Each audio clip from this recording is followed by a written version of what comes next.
हरे कृष्णा। साल भर की सबसे बड़ी एकादशी जिसे हम निर्जला एकादशी के नाम से जानते हैं, यह निर्जला एकादशी एक ऐसी एकादशी है जिसका पालन करने से साल भर में 24 एकादशी, अगर कभी अधिक मास हुआ तो 26 एकादशी होती हैं। इन सभी एकादशियों का फल प्राप्त होता है मात्र इस निर्जला एकादशी का पालन करने से। यदि कोई व्यक्ति साल भर में 24 या 26 एकादशी जो भी आती है उनका पालन नहीं कर पाया या कि भूल गया, गलती हो गई, तो इस तरीके से इस सभी का फल एक साथ अगर प्राप्त करना चाहते हैं तो इस निर्जला एकादशी के व्रत का पालन करना चाहिए। यह हम नहीं, स्वयं व्यासदेव बोलते हैं।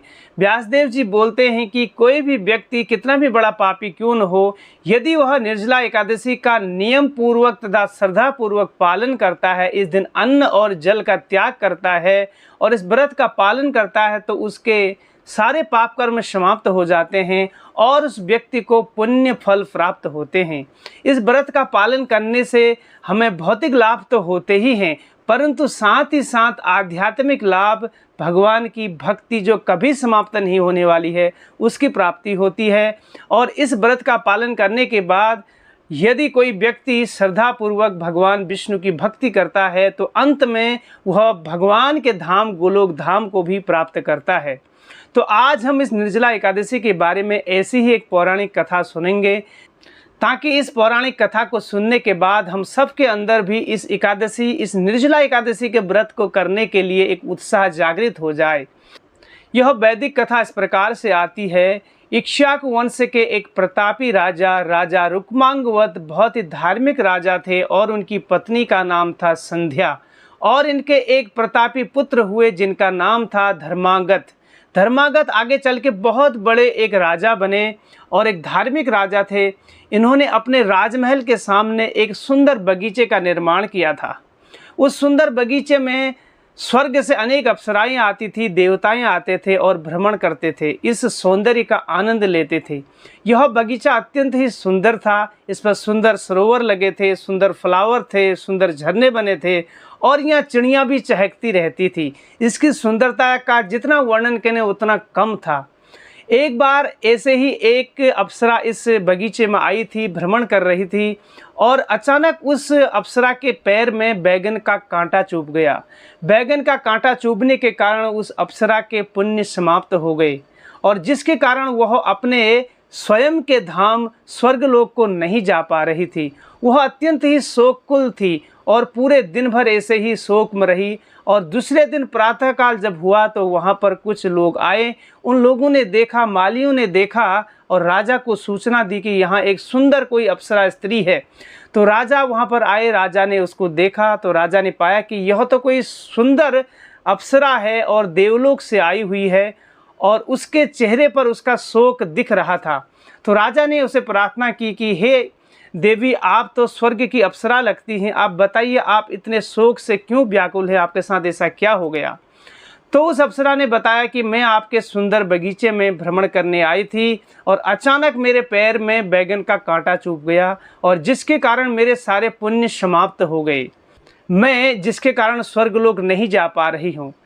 अतः मेरी आपसे प्रार्थना है कि आपके राज्य में कोई भी ऐसा व्यक्ति होगा जिसने कल एकादशी का पालन किया हो, निर्जल एकादशी का पालन किया हो, जिसने अन्न और भोजन का त्याग किया हो, अगर वह व्यक्ति आकर मुझे अपने पुण्य को अर्पित करेगा तो मैं अपने स्वर्गलोक को चली जाऊंगी। राजा ने यह सुना तो राजा ने बोला कि मेरे राज्य में तो कोई भी व्यक्ति एकादशी के बारे में जानता तक नहीं है, एकादशी क्या होता है, एकादशी व्रत के बारे में जानता तक भी नहीं है। तो अप्सरा ने बोला कि अनजाने में अगर किसी भी व्यक्ति ने, किसी भी स्त्री, किसी भी पुरुष ने अनजाने में अगर अन्न और जल का त्याग किया हो तो उस व्यक्ति को यहाँ बुलाकर आप उसे एकादशी का संकल्प दे सकते हो। एकादशी का संकल्प दिलाने के बाद वह अपने पुण्य को मुझे अर्पित करेगा तो मैं अपने स्वर्गलोक को चली जाऊंगी। तो राजा ने इस बात को सुनकर अपने पूरे राज्य में डिंडोरा पीटा और यह घोषणा की कि कल से 24 घंटे पहले से एक दिन पहले अगर किसी भी व्यक्ति ने अभी तक जल और अन्न का त्याग किया है किसी भी कारणवश, ऐसे व्यक्ति को बुलाया जाए और उसको अनेक पुरस्कार देके सम्मानित किया जाएगा। जब राजा के सारे लोग सारे राज्य में गए, सब जगह खोजबीन की, तो राज्य में कोई भी ऐसा व्यक्ति नहीं मिला। अंततः एक बनिए की दासी मिली, जिस बनिए ने, जिस मालिक ने अपनी दासी को कारणवश डांट लगाई थी, बिना कारणवश डांट लगाई थी, इसलिए उसने अन्न और जल का त्याग किया था। तो उस दासी को बुलाया गया। उस दासी ने बताया कि मेरे मालिक ने बिना कारणवश मुझे डांट लगाई थी, इसलिए गुस्से से, क्रोध से मैंने अन्न और जल का त्याग किया था।